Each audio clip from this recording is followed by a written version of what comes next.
Reclaiming Catholic Intimacy, formerly Charting Toward Intimacy, covers mature topics. Listener discretion is advised. I want you to imagine your sex life 5 years from now, and nothing has really changed.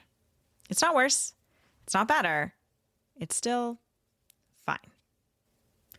You're still not really thinking about it. You still don't really desire sex. You still don't really enjoy it. You're still not looking forward to it. It's still not feeling deeply connecting. Here's my question for you. Are you actually okay with that?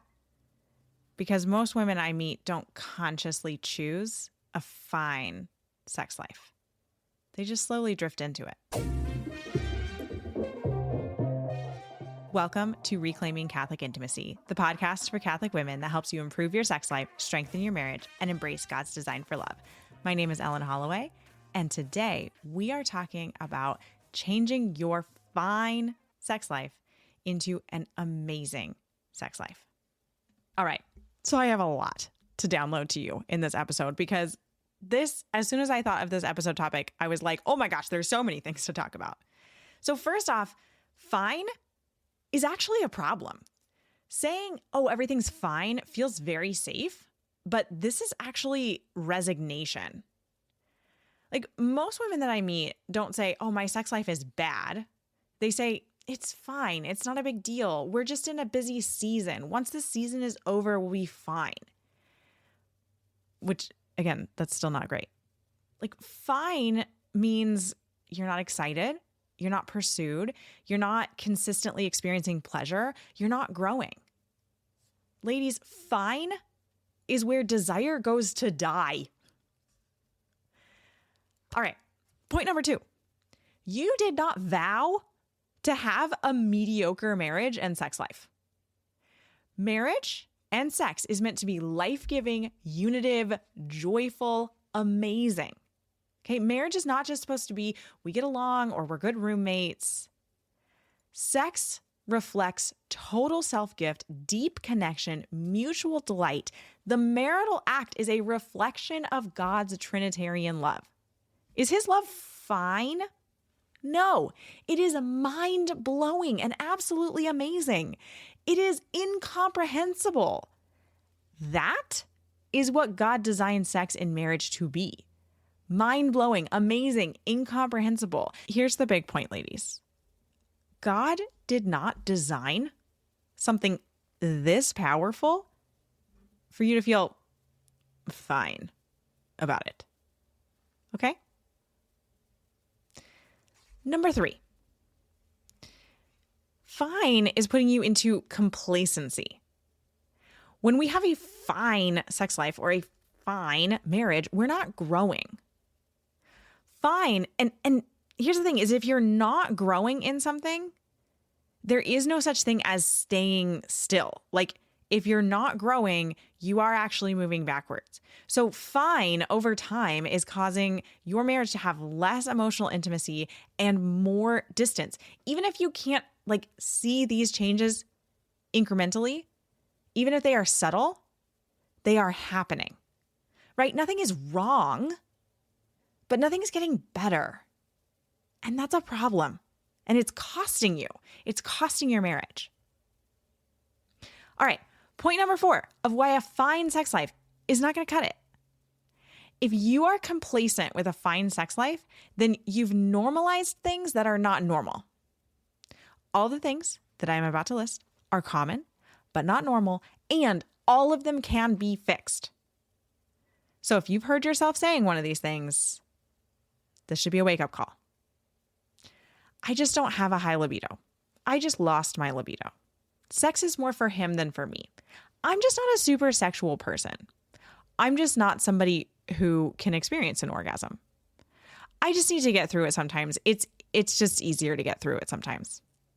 This is just what sex is like after kids. This is just what sex is like after 20 years of marriage. This is just what sex is like after menopause. This is just what sex is like.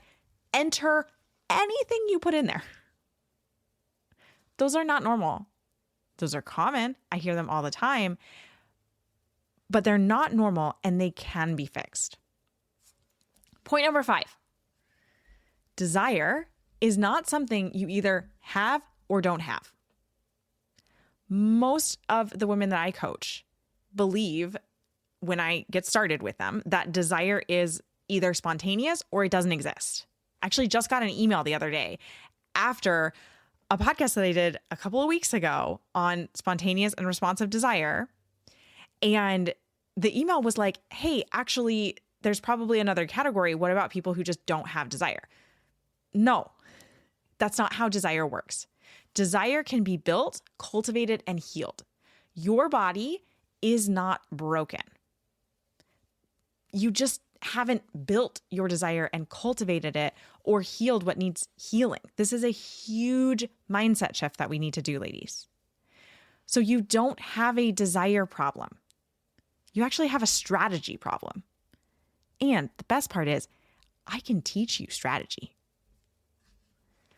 Point number 6, a great sex life is not selfish. A lot of women feel like wanting sex is selfish. Wanting pleasure is selfish. Trying to focus on your own pleasure during foreplay is selfish or indulgent. But here's the thing. Pleasure actually strengthens the unity.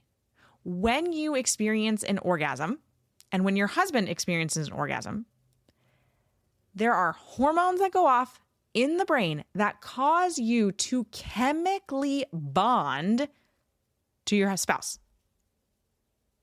So pleasure, orgasm, strengthens unity. It is not selfish. It is a way of strengthening the unity with your spouse. That's amazing. That's incredible. When we actually experience joy in sex, that strengthens the marital bond. The Catechism specifically says that sex was created to be joyful. The theology of the body is, this is like all through the theology of the body, that like sex is this full gift of self that is unitive and good and joyful, right? So wanting more in your sex life is not selfish. But I think a lot of times we'll say, oh, everything's fine, because we're afraid to say, I want more. So this brings me into point number 7. You are allowed to want more out of your sex life. You are allowed to want to enjoy sex. You are allowed to want to feel pursued. You are allowed to want anticipation and excitement. You are allowed to want to actually enjoy it and experience orgasm. Have you ever said that out loud? Have you ever said, I want to enjoy sex. I want to experience orgasm. I want to experience anticipation and excitement for sex. I want more out of my sex life. If you have never said that out loud, I want you to pause this right now, as long as you're in a private area. And I want you to say that out loud. I want you to say whatever it is that you want from your sex life. You are allowed to want a sex life that you actually look forward to. And it's a really good thing to want that. All right. Point number 8. Nothing will change. Nothing will change from your fine sex life unless you decide it matters. Most of the women that I talk to, like on Instagram or email, they're just waiting for things to improve. They assume that sex is just going to figure itself out. Like, I'm just going to reiterate myself from a previous podcast episode. Sex and marriage is not self-healing. Your sex life is not going to accidentally become amazing. It's up to you to decide that you want more out of your sex life. It's up to you to take that permission that I just gave you to say, I actually want more out of this and I want this to be better. And that's when things are going to change and improve. Point number 9 is I want to talk about the cost of staying the same. So just imagine 5 years from now. For me, oh my gosh, my oldest kid would be 11.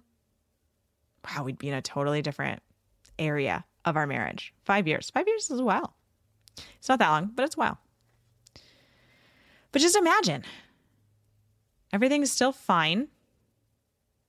You and your spouse are still avoiding deeper conversations. You've still never really brought up the fact that you don't experience pleasure very often or that you never really want sex. Foreplay is still non-existent or doesn't really bring you pleasure. You still feel pretty disconnected in the sexual act. Everything's just fine. But now I want you to imagine your marriage 5 years from now and you feel confident in your sexuality. You initiate sex because you actually want it and you're looking forward to it.